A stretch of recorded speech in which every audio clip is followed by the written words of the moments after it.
Hello everyone. आज हम पढ़ने वाले हैं globalisation and the Indian economy. Middle of the 20th century तक कोई भी एक प्रोडक्ट का जो प्रोडक्शन होता था वह देश के अंदर ही होता था और देश से जो बाहर जाता था वह था रॉ मटेरियल, खाने वाली चीज़ और जो प्रोडक्ट बनते थे फिनिश प्रोडक्ट। उन प्रोडक्ट को बहुत सारे देश में ट्रेड किया जाता था और ट्रेड ही एक मेन जरिया था उस समय जो बहुत सारे कंट्रीज़ को आपस में जोड़ कर रखता था। अगर कॉलोनीज़ की बात करें जैसे इंडिया की, तो इंडिया पे उस समय ब्रिटिशर्स रूल करते थे और इंडिया से वो कॉटन को एज अ रॉ मटेरियल वो अपने देश में ले जाते थे और फिर उस कॉटन से वह कपड़े बनाते थे और उसी कपड़े को इंडिया में लाकर बेचते थे। यानी कि इंडिया जो था वह रॉ मटेरियल को एक्सपोर्ट करता ही था, इसके साथ साथ खाने वाली चीज़ों को भी एक्सपोर्ट करता था और इंडिया के अंदर बने बनाए हुए प्रोडक्ट आते थे दूसरे देश से। ये जो सारा चीज़ था वह एमएनसी के आने से पहले था। एमएनसी क्या होता है? एमएनसी को बोला जाता है मल्टीनेशनल कॉरपोरेशन। एमएनसी एक कंपनी होता है जो अपना एक प्रोडक्ट एक से ज़्यादा देशों के अंदर बनवाता है। अपना एमएनसी वहाँ पे ऑफिसेज और फैक्ट्रीज सेटअप करता है जहाँ पे उसको लेबर कम पैसे में मिल जाए और जो प्रोडक्शन के लिए जो रिसोर्सेज चाहिए वह भी कम पैसे में जहाँ पे मिलता है वहीं पे ये अपना ऑफिसेस और फैक्ट्रीज सेटअप करता है। एमएनसी ऐसा इसलिए करता है क्योंकि जब सारी चीज़ें कम दाम में मिलेगी तो प्रोडक्शन का दाम भी कम होगा, जिससे एमएनसी ज़्यादा पैसा ग्रेटर प्रॉफिट अर्न कर पाएगा। Spreading of production by an MNC. MNC production के प्रोसेस को स्मॉल पार्ट्स में डिवाइड कर देता है और हर एक पार्ट्स को डिफरेंट कंट्रीज़ में कैरी आउट करता है। इसे हम एक एग्जांपल से समझते हैं। एमएनसी का रिसर्च सेंटर होता है यूएसए के अंदर, जहाँ पे फैक्ट्रीज़ के अंदर जो इक्विपमेंट चाहिए उस चीज़ को ये डिसाइड करते हैं। प्रोडक्ट का डिज़ाइन बनाते हैं रिसर्च सेंटर के अंदर। डिज़ाइन जब रेडी हो जाता है तो उस प्रोडक्ट को ये चाइना के अंदर भेजकर उस प्रोडक्ट के कंपोनेंट्स को मैन्युफैक्चर करते हैं।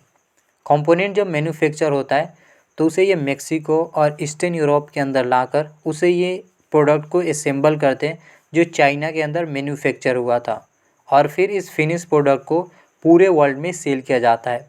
और फिर कंपनी क्या करते हैं, इंडिया के अंदर कस्टमर केयर खोलते हैं और इसे ये कॉल सेंटर के ज़रिए ऑपरेट करते हैं। अब यहाँ पे जो एमएनसी है वह गुड्स को बेच रहा है, साथ में सर्विसेज भी प्रोड्यूस कर रहा है, तो पूरे वर्ल्ड में गुड्स और सर्विसेज प्रोड्यूस हो रहा है।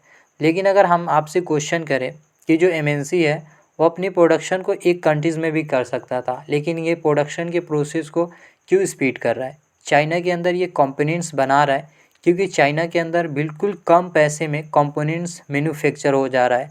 मेक्सिको और ईस्टर्न यूरोप के अंदर प्रोडक्ट को इसलिए असेंबल कर रहा है क्योंकि ये मार्केट के पास है जहाँ पे ये अपने प्रोडक्ट को सेल कर रहा है। और इंडिया के अंदर हाईली स्किल्ड इंजीनियर्स हैं जिनके पास प्रोडक्शन का नॉलेज है, जो लोगों को सर्विसेज प्रोवाइड कर सकते हैं। इंडिया के अंदर साथ में इंग्लिश स्पीकिंग यूथ भी है जो लोगों को सर्विसेज प्रोवाइड कर सकते हैं, तो इसलिए यहाँ पे कंपनी अपना कस्टमर केयर खोले हैं।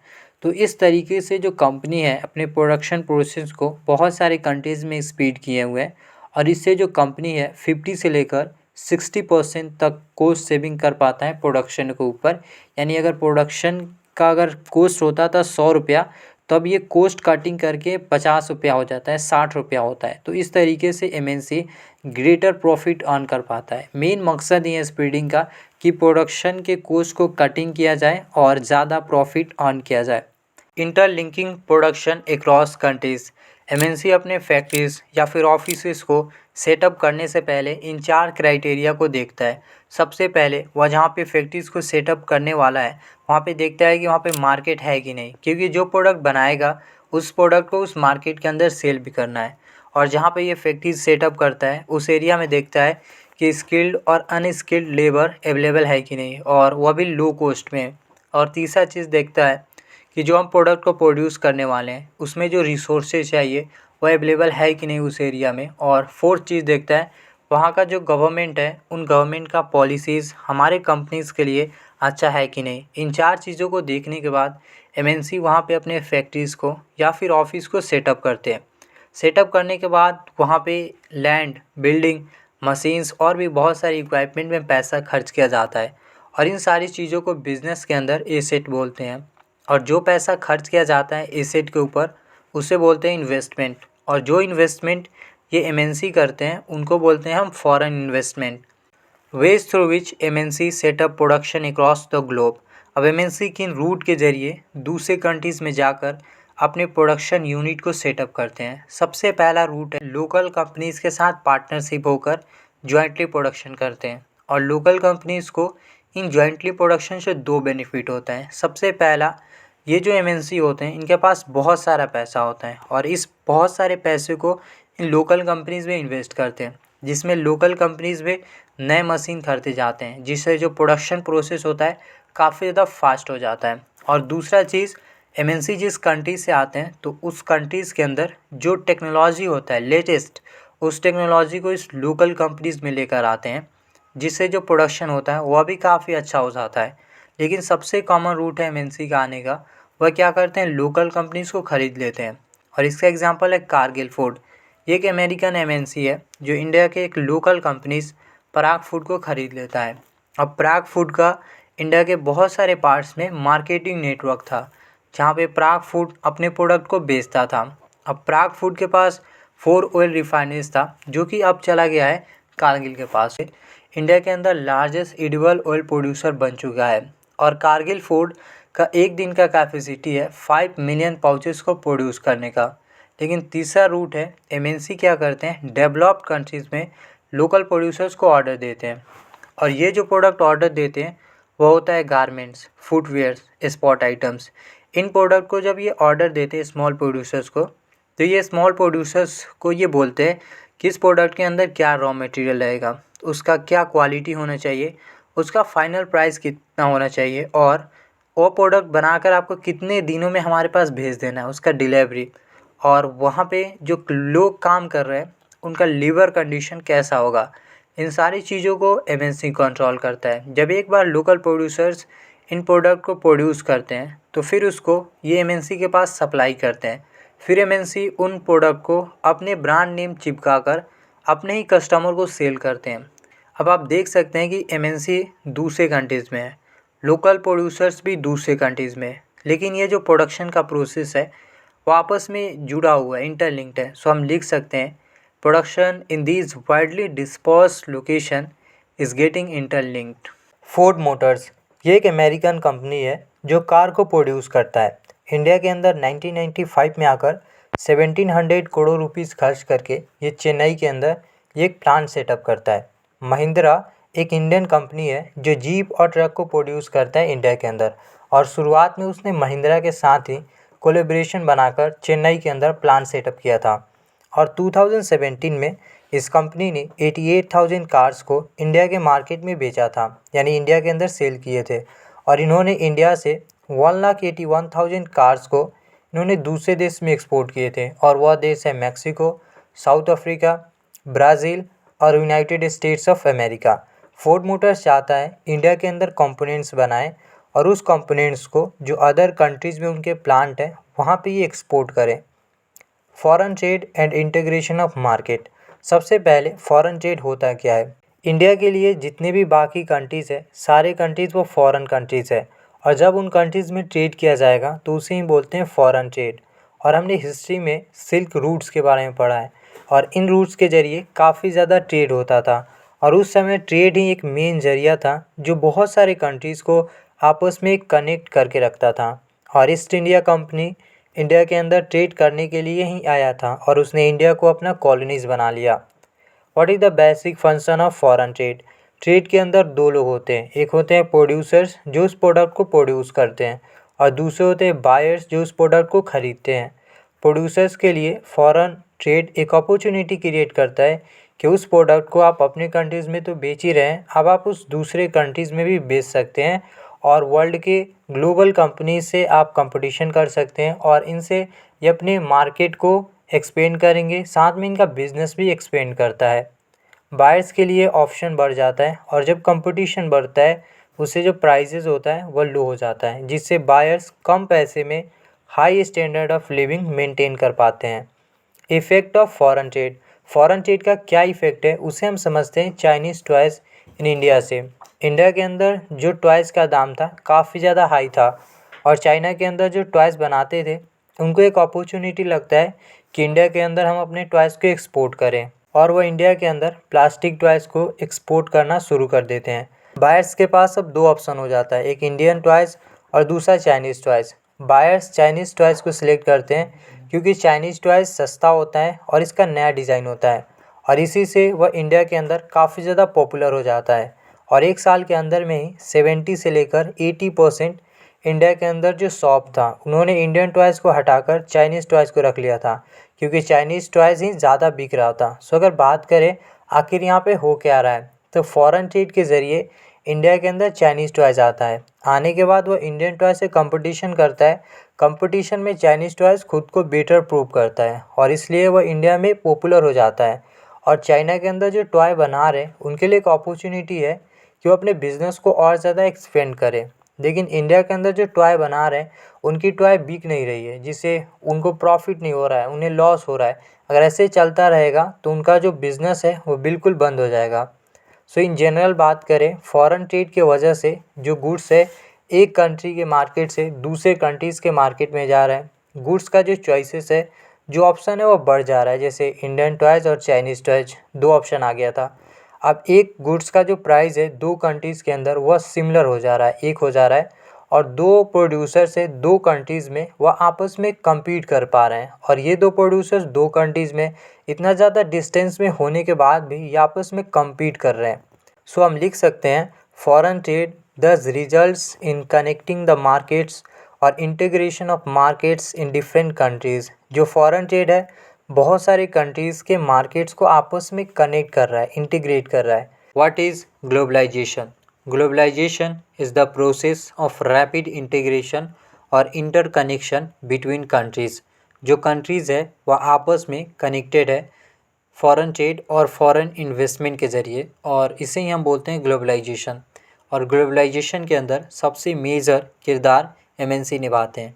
जो कंट्रीज़ है वह आपस में कनेक्टेड है, इसलिए कनेक्टेड है क्योंकि एक कंट्री से दूसरे कंट्रीज़ में हमेशा गुड्स, सर्विसेज, इन्वेस्टमेंट और टेक्नोलॉजी मूव करते रहते हैं। यही जो चीज़ें हैं वो कंट्रीज़ को आपस में कनेक्ट करके रखता है। एक और चीज़ के मूवमेंट से कंट्रीज़ आपस में कनेक्टेड है बहुत पहले से, और वह है through the movement of people. अब जो पीपल है वह एक कंट्री से दूसरे कंट्रीज़ में जाते क्यों है? अब जो पीपल है एक कंट्री से दूसरे कंट्रीज़ में इसलिए जाते हैं ताकि वहाँ पे वह बेटर इनकम अर्न कर सकें, बेटर जॉब्स ले सकें और बेटर एजुकेशन ले सकें, इसलिए वह दूसरे कंट्रीज़ में जाते हैं। लेकिन पिछले कुछ सालों में जो मूवमेंट ऑफ पीपल है वह ज़्यादा इंक्रीज़ नहीं हुआ है, क्योंकि बहुत सारे कंट्रीज़ ने मूवमेंट ऑफ पीपल पे रिस्ट्रिक्शन लगाए हैं।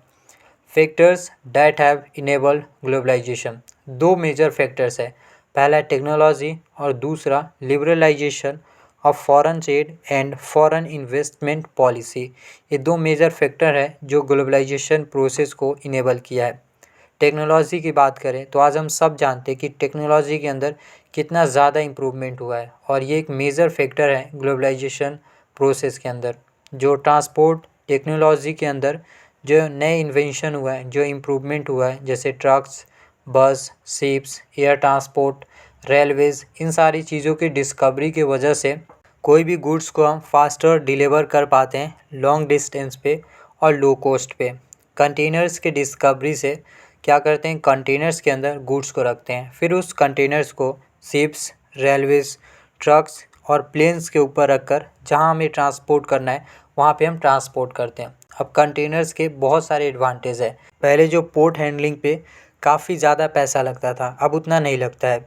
ये स्पीड बढ़ चुका है कंटेनर्स के आने से, जिससे मार्केट में काफ़ी जल्दी से प्रोडक्ट पहुंच पाता है। एयर ट्रांसपोर्ट में जो काफ़ी ज़्यादा पहले पैसा लगता था, अब वो काफ़ी ज़्यादा कम लगता है, और एयर ट्रांसपोर्ट के ज़रिए अब हम ज़्यादा गुड्स को ट्रांसपोर्ट कर पाते हैं। ये सारा चीज़ पॉसिबल हो पाया है कंटेनर्स की वजह से।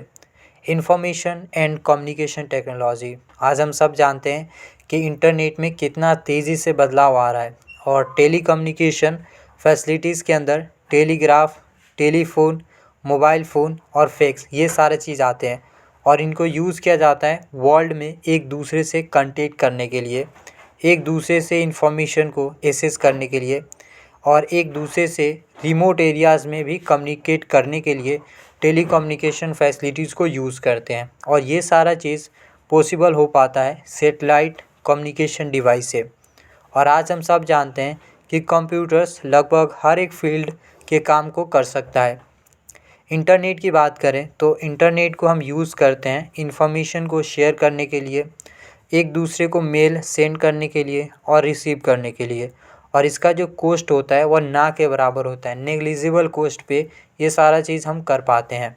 Information and communication technology, short में जिसे हम आईटी बोलते हैं, ये भी एक काफ़ी ज़्यादा मेजर किरदार निभाया है प्रोडक्शन को बहुत सारे कंट्रीज़ में स्पीड करने में। इसे हम एग्जांपल से समझते हैं, यूजिंग आईटी इन ग्लोबलाइजेशन। एक न्यूज़ मैगज़ीन है लंदन के अंदर जिसको डिज़ाइन और प्रिंट किया जाता है दिल्ली के अंदर। उस न्यूज़ मैगज़ीन के अंदर क्या टेक्स्ट लिखा जाएगा उसे इंटरनेट के ज़रिए दिल्ली ऑफिस में सेंड किया जाता है लंदन से। दिल्ली के अंदर जो डिज़ाइनर्स है उन्हें किस तरीके से डिज़ाइन करना है टेलीकम्युनिकेशन फैसिलिटीज़ के ज़रिए लंदन से बताया जाता है।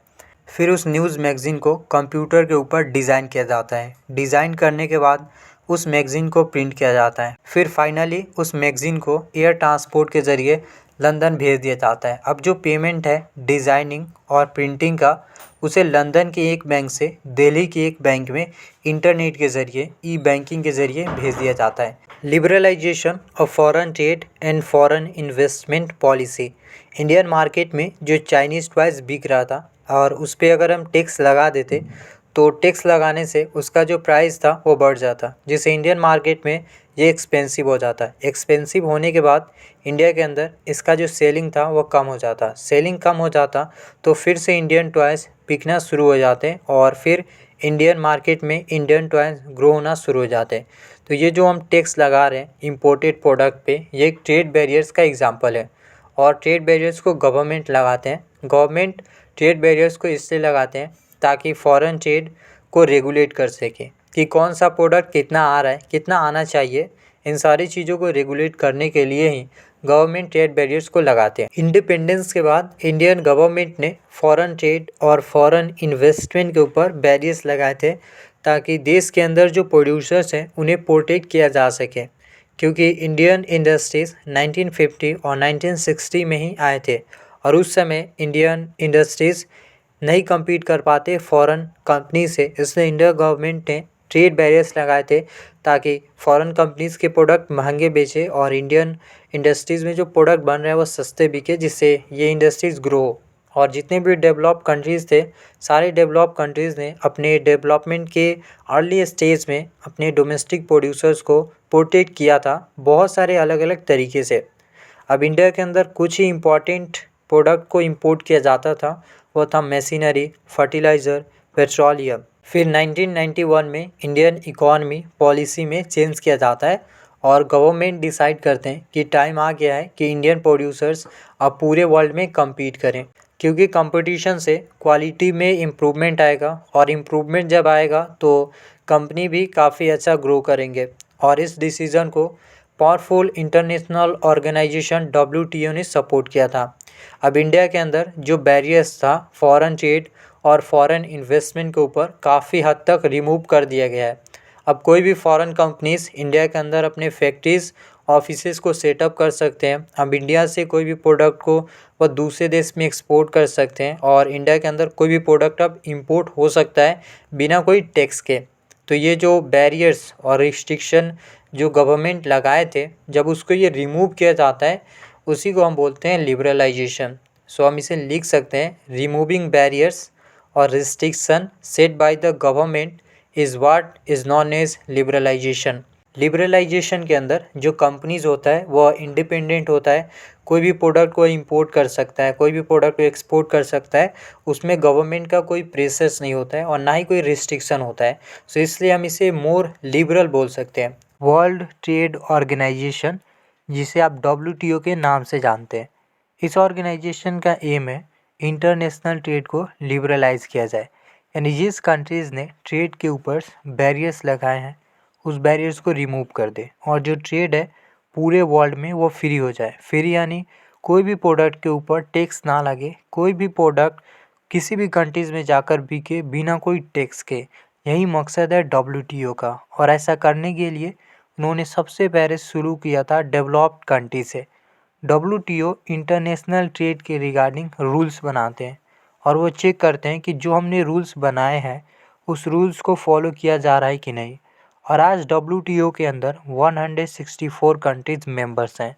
WTO बोलता है कि जो ट्रेड है पूरे वर्ल्ड में फ्री है, लेकिन इन प्रैक्टिस देखा जाए तो जो डेवलप्ड कंट्रीज़ है वो आज भी अपने कंट्रीज़ के ऊपर ट्रेड बैरियर्स को रखे हुए हैं। और WTO सिर्फ डेवलपिंग कंट्रीज़ को फोर्स करता है कि आप अपने बैरियर्स को रिमूव कर दीजिए। और आज हमें एग्रीकल्चर प्रोडक्ट के ऊपर एक डिबेट देखने को मिलता है। इंडिया के अंदर हम सब जानते हैं कि एग्रीकल्चर GDP में काफ़ी ज़्यादा कंट्रीब्यूट करता है और इंडिया के बहुत सारे लोगों को रोज़गार मिलता है एग्रीकल्चर से।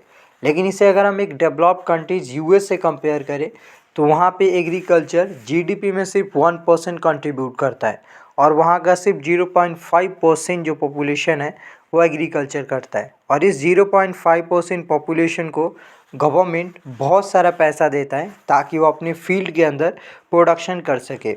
अब ये जो इनको US गवर्नमेंट पैसा देता है तो इस पैसे से वह काफ़ी लार्ज प्रोडक्शन करते हैं और इस बड़े प्रोडक्शन को दूसरे देश में ले जाकर सस्ते में बेचते हैं। अब ये जिस देश में ले जाकर सस्ते में बेचते हैं वहाँ के जो फार्मर्स होते हैं उनको काफ़ी ज़्यादा लॉस होता है। जो डेवलपिंग कंट्रीज़ है वो डेवलप्ड कंट्री से क्वेश्चन कर रहे हैं कि हमने WTO के रूल्स के मुताबिक सारे अपने बैरियर्स को रिमूव कर दिया है, लेकिन आपने WTO के रूल्स को इग्नोर किया है और आप हमारे गवर्नमेंट से बोलते हैं कि फार्मर्स को सपोर्ट नहीं करना है और आप खुद अपने फार्मर्स को सपोर्ट कर रहे हैं, उन्हें पैसा दे रहे हैं। क्या ये सही मायने में सही तरीके से ट्रेड हो रहा है? Impact of globalization in India, इस टॉपिक में हम पढ़ने वाले हैं इंडिया के ऊपर ग्लोबलाइजेशन का क्या इम्पैक्ट पड़ा है। ग्लोबलाइजेशन की वजह से जो कंपटीशन हुआ है प्रोड्यूसर्स के बीच में, अब कंपटीशन की वजह से एक प्रोडक्ट का जो प्राइजेज़ है वह कम हो चुका है और प्रोडक्ट का जो क्वालिटी है वो कंपटीशन की वजह से इम्प्रूव हुआ है। और ये सारा चीज़ जब हुआ है तो इसका पूरा फ़ायदा हुआ है कंज्यूमर्स को, यानी ख़रीदार अब कम पैसे में अच्छे क्वालिटी के प्रोडक्ट खरीद पाते हैं, जिससे पहले से बेटर इनका लिविंग स्टैंडर्ड हो चुका है। इसीलिए MNC ने पिछले 20 सालों में इंडिया के अंदर उन्होंने अपने इन्वेस्टमेंट को इंक्रीज़ किया है। इससे ये साबित हो रहा है कि इंडिया के अंदर उन्हें इन्वेस्ट करना प्रॉफिटेबल है और वह कुछ ही इंडस्ट्रीज़ में इन्वेस्ट किए हैं। वह इंडस्ट्रीज़ है cell phone, automobiles, electronics, soft drink, fast food और सर्विसेज के अंदर उन्होंने बैंकिंग में इन्वेस्ट किया है, क्योंकि इन सारे प्रोडक्ट का इंडिया के अंदर बहुत सारे बायर्स हैं। और इंडिया के अंदर इन इंडस्ट्रीज़ के आने से दो बेनिफिट हुआ है। सबसे पहला, इंडिया के अंदर जॉब्स क्रिएट हुआ है, यानी इन इंडस्ट्रीज़ में इंडिया के लोग काम करेंगे। दूसरा चीज़, इंडिया के अंदर जो लोकल कंपनीज़ है, ये कंपनीज़ इन कंपनीज़ के अंदर रॉ मटेरियल सप्लाई किया है, जिससे लोकल कंपनीज़ इंडिया के ग्रो किए हैं। इंडिया के अंदर जो बड़े कंपनीज़ थे, इस कंपटीशन से compete करने के लिए वो भी चाहते थे कि हम अपने प्रोडक्ट के क्वालिटी को और बेहतर बनाएं। तो बेहतर बनाने के लिए वह नए टेक्नोलॉजी और प्रोडक्शन के मेथड में इन्वेस्ट किए, जिससे वो अपने प्रोडक्शन के स्टैंडर्ड को बढ़ा सके। और जो कंपनीज़ ने MNC के साथ कोलैबोरेशन किया था वह काफ़ी ज़्यादा सक्सेसफुल रहा है कोलैबोरेशन, और काफ़ी ज़्यादा प्रॉफिटेबल भी रहा है। और इसीलिए इंडिया के अंदर कुछ ऐसे भी कंपनीज़ हैं जो खुद एक MNC इमर्ज हुआ है। ये कुछ लिस्ट है, आप इन्हें पढ़ सकते हैं। इस कंपनीज़ ने अपने प्रोडक्शन को वर्ल्ड वाइड स्प्रेड किया है। ग्लोबलाइजेशन की वजह से जो कंपनी सर्विसेज प्रोवाइड करते हैं IT सेक्टर के अंदर, ये कंपनी काफ़ी ज़्यादा ग्रो किया है। कॉल सेंटर और इंडिया के अंदर जो न्यूज़ मैगज़ीन बनाया जाता था लंदन का, ये दो एग्जांपल है IT सेक्टर का जो काफ़ी ज़्यादा ग्रो किए हैं। इसके अलावा इंडिया के अंदर बहुत सारे ऐसे सर्विसेज है जैसे data entry, accounting, administrative task, engineering. इन सारी सर्विसेज को इंडिया के अंदर बिल्कुल सस्ते में, कम पैसों में किया जाता है वर्ल्ड के डिफरेंट कंपनीज़ के लिए। स्मॉल प्रोड्यूसर्स कम्पीट और पेरिस। इस ग्लोबलाइजेशन के वजह से सबसे ज़्यादा चैलेंजेस और परेशानी जो हुआ है वह स्मॉल प्रोड्यूसर्स को हुआ है और वर्कर्स को हुआ है। स्मॉल प्रोड्यूसर्स को कैसे हुआ है, इसे हम एक एग्जांपल से समझते हैं। तमिलनाडु के अंदर एक इंडस्ट्रियल टाउन है होसूर नाम से। वहाँ पे 1992 में रवि नाम का एक इंसान था जो बैंक से लोन लेकर एक कंपनी को खोलता है और इस कंपनी के अंदर वो कैपेसिटर्स को बनाएंगे। अब ये जो कैपेसिटर्स बनाए थे उसको इलेक्ट्रॉनिक होम अप्लायंसेस में यूज़ किया जाता है, जैसे ट्यूबलाइट हो गया, टेलीविज़न हो गया। इन्होंने शुरुआत के 3 साल के अंदर अपने प्रोडक्शन को एक्सपेंड किया। अब इनके फैक्ट्रीज़ में 20 वर्कर्स काम कर रहे थे, लेकिन कंपनी का स्ट्रगल तब शुरू होता है जब इंडियन गवर्नमेंट ने 2001 में डब्ल्यूटीओ के अंदर एक एग्रीमेंट पे साइन करता है। इस एग्रीमेंट के तहत अब इंडिया के अंदर कोई भी कैपेसिटर्स आ सकता है और उस पर कोई भी टैक्स नहीं लगेगा। जो इम्पोर्ट टैक्स लगता था अब वह नहीं लगेगा। अब ये होने के बाद क्या होता है, रवि का जो मेन क्लाइंट्स था वह था टेलीविज़न कंपनीज़। ये टेलीविज़न कंपनीज़ रवि से बहुत अलग अलग कंपोनेंट्स खरीदते थे, साथ में कैपेसिटर्स भी खरीदते थे। लेकिन जब एमएनसी इंडिया के अंदर आता है तो वह टेलीविज़न के बहुत सारे कंपोनेंट्स को असेंबल करके बेचता था। तो ये जो टेलीविज़न कंपनीज़ था, रवि का क्लाइंट्स इन एमएनसी से असेंबल प्रोडक्ट को ख़रीद लेता था। और जो कैपेसिटर्स को ख़रीदते भी थे तो वह एमएनसी से ख़रीदते थे, क्योंकि एमएनसी का कैपेसिटर्स का जो प्राइस होता था वह हाफ प्राइस होता था रवि के कैपेसिटर से। यानी रवि का जो कैपेसिटर्स का जो प्राइस होता था वह काफ़ी ज़्यादा महंगा होता था, डबल होता था एमएनसी से।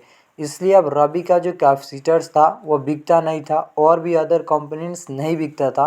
अब क्या हुआ, रवि पहले जो प्रोडक्शन किए थे अब उसके ये आधा प्रोडक्शन किए हैं और रवि के फैक्ट्रीज़ में अब 7 ही वर्कर्स काम कर रहे। यानी बाकी जो 13 वर्कर्स थे उन्हें रवि ने निकाल दिया फैक्ट्री से, अब वह बेरोज़गार हो गए। रवि के जो फ्रेंड थे इसी कंपनीज़ को चलाने वाले हैदराबाद और चेन्नई के अंदर, उन्होंने अपने फैक्ट्रीज़ को बंद कर दिया। इंडिया के अंदर जो स्मॉल मैन्युफैक्चर कंपनी है, जैसे batteries, capacitors, plastic, toy, tyres, diary product, vegetable oil, ये स्मॉल कंपनीज काफ़ी ज़्यादा कंपटीशन फेस किया है, काफ़ी ज़्यादा चैलेंजेस फेस किया है ग्लोबलाइजेशन के वजह से। बहुत सारे कंपनीज़ ने, बहुत सारे फैक्ट्रीज़ ने अपने प्रोडक्शन यूनिट को, फैक्ट्रीज़ को बिल्कुल ही बंद कर दिया है।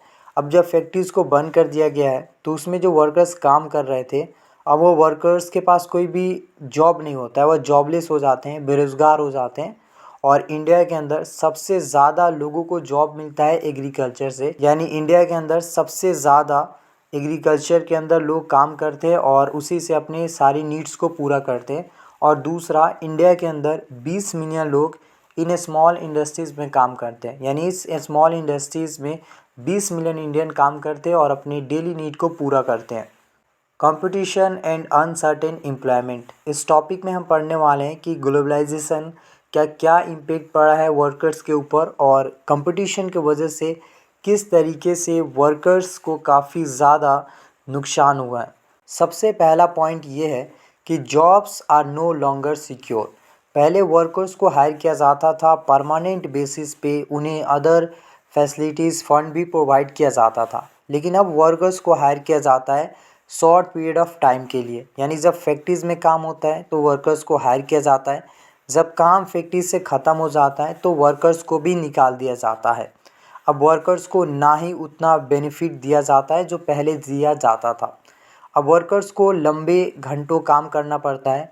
अगर फैक्ट्रीज़ में ज़्यादा काम है तो इन वर्कर्स को नाइट ड्यूटी भी करना पड़ता है ताकि जो काम है उसे पूरा किया जा सके। और वेजेस भी लो मिलता है और कभी कभी वर्कर्स को फोर्स किया जाता है कि ओवर टाइम ड्यूटी करें ताकि जो फैक्ट्रीज़ के अंदर जो काम है वह पूरा हो सके।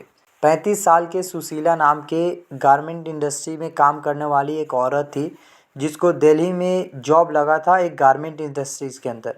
और वहाँ पे ये एक परमानेंट वर्कर की तरह हायर हुई थी। इनको अदर फैसिलिटीज़ भी मिलता था, जैसे health insurance, provident fund, over time का डबल रेट। और सुशीला का जो फैक्ट्रीज था वह 1990 में बंद हो जाता है। तो अब जो सुशीला थी वह नए जॉब्स की तलाश करती है 6 मंथ के लिए। 6 मंथ बाद उनको एक नया जॉब्स मिलता है जो उनको घर से 30 किलोमीटर दूर होता है। अब इस ये नए फैक्ट्रीज़ में बहुत सालों से काम कर रही है, इसके बावजूद भी ये वहाँ पे टेम्प्रोरी वर्कर्स, और वहाँ पे इनको हाफ पैसा मिलता है पहले के मुकाबले। अब सुशीला जो है डेली 7 बजे घर से जाती है और डेली 10 बजे घर वापस आती है। और जिस दिन फैक्ट्रीज में काम नहीं होगा उस दिन पैसा नहीं दिया जाता है। The struggle for a fair globalization. अब हम सब जानते हैं कि ग्लोबलाइजेशन का पूरा जो फ़ायदा है सबको इक्वली नहीं मिल रहा है, तो पूरे ग्लोबलाइजेशन का सबको फ़ायदा कैसे मिल सकता है, इसमें पूरा किरदार गवर्नमेंट निभाएगा। सो ये कुछ पॉसिबल स्टेप्स है जो गवर्नमेंट ले सकते हैं ताकि ग्लोबलाइजेशन को फेयर बनाया जा सके। गवर्नमेंट क्या करे कि चेक करे कि जो लेबर लॉज है वो फैक्ट्रीज़ के अंदर, कंपनीज़ के अंदर इम्प्लीमेंट हो रहा है कि नहीं, वर्कर्स का राइट मिल रहा है कि नहीं उन्हें। गवर्नमेंट स्मॉल प्रोड्यूसर्स को इंडिया के अंदर सपोर्ट करे ताकि वो अपने परफॉर्मेंस को बढ़ा सके। गवर्नमेंट ट्रेड और इन्वेस्टमेंट के ऊपर बैरियर्स को यूज़ करे अगर ज़रूरी है तो, और वर्ल्ड ट्रेड ऑर्गेनाइजेशन में फेयर रूल्स के लिए नेगोशिएट करे, बातचीत करे, और हो सके तो जितने भी डेवलपिंग कंट्रीज़ है सारे डेवलपिंग कंट्रीज से इंडिया अलायंस बनाए, उनसे बातचीत करे और एक साथ आकर ये WTO के अंदर डेवलप कंट्री से ये फाइट करे, लड़े, उनसे बात करे। दूसरा चीज़ ये है कि पीपल ऑर्गेनाइजेशन, लोगों का जो ऑर्गेनाइजेशन है वह भी एक काफ़ी ज़्यादा इम्पॉर्टेंट रोल प्ले किया है ग्लोबलाइजेशन को फेयर बनाने में। पिछले कुछ सालों में हमें देखने को मिला है कि लोगों का जो रैलीज़ ऑर्गेनाइज हुआ है उस रैलीज़ के वजह से जो WTO है काफ़ी इम्पॉर्टेंट डिसीज़न लिया है। सो इससे ये साबित होता है कि लोग, जो पीपल है, वो काफ़ी इम्पोर्टेंट किरदार निभाते हैं ग्लोबलाइजेशन को फेयर बनाने में। सो इसी के साथ हमारा ये globalization and the Indian economy chapter ख़त्म होता है। इसमें हमने सारे टॉपिक को कंप्लीट किया है, इसमें एक भी टॉपिक को हमने मिस नहीं किया है। वीडियोज़ अच्छा लगा है तो वीडियोज़ को लाइक कीजिए और ज़्यादा से ज़्यादा शेयर कीजिए। मिलते हैं अगले वीडियोज़ में।